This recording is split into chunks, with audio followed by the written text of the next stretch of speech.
All right, this is Josh Duncan from Zenoss. I'm here with Floyd Strimling, one of our product engineers, and we're going to talk today about model-based management. So Floyd, this is something at Zenoss that we talk a lot about, and I'm wondering if you could just start with a good definition of what does model-based management really mean? So what model-based management does is it allows Zenoss to go ahead and take one of your devices, bring the device into our system by interrogating different pieces of it, and then place it into a model that allows you to view those different disparate pieces that make up a server. Let's give an example.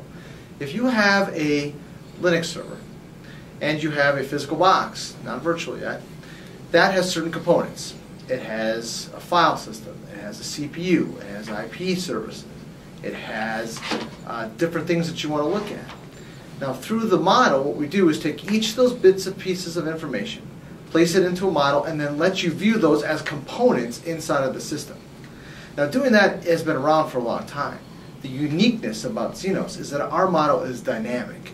And what that means is as your system changes or as things change, we actually go back to those devices, remodel them, and be able to show you the most up-to-date current information about that managed resource. All right, I got it. Good. All right, so taking this to the next question, well, why is that important? Why does this help when you're managing and monitoring your infrastructure to have a model-based approach? So there's a couple things that I want to talk about on this.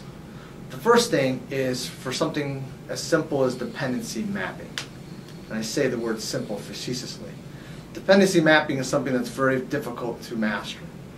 What we're able to do is because we can put things into this dynamic model, we're able to create unique relationships between different model elements.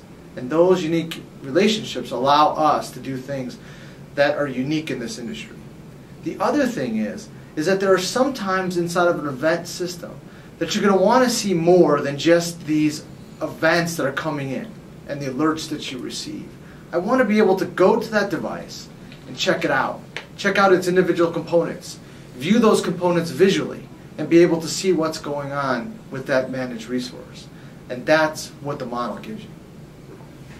All right, so again, how does this, can you give some examples, and maybe an example use case of, how does this make Zenoss special?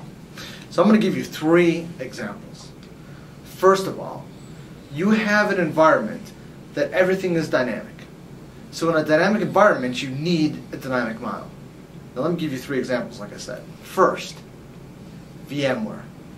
If you have a VMware infrastructure where you are constantly moving guest operating systems from one host to another, either automatically through vMotion or DRS or manually, that means you need to be able to see those relationships of how that individual guest relates to a host without having to go ahead and constantly tell the system over and over again and remap it.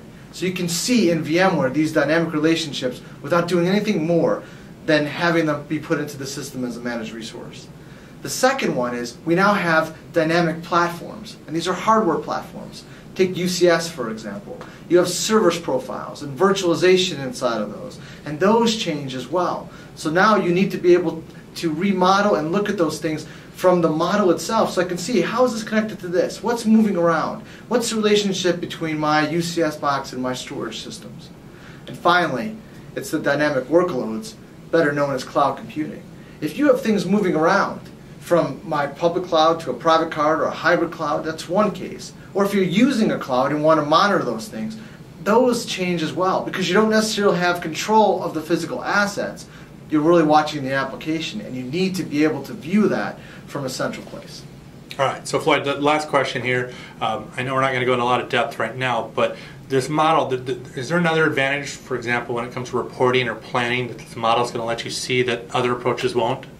Yeah, the final piece of this is that the amount of data that we collect is enormous. And the data that we collect can be classified in multiple different areas. We have event data, but we also, in the model data, we have a lot of asset information because we're collecting things like what types of applications are on your server, what are your file systems, what's your memory, what's your CPU, each in their own model element. Now imagine taking all of those and putting them into a single system and being able to report on that and be able to see all the different combinations and slice and dice that information vertically and horizontally. That's what we're doing. Awesome. Floyd, thank you so much for your time today. I really appreciate it. Oh, thank you, Josh. All right. Have a good day. You too.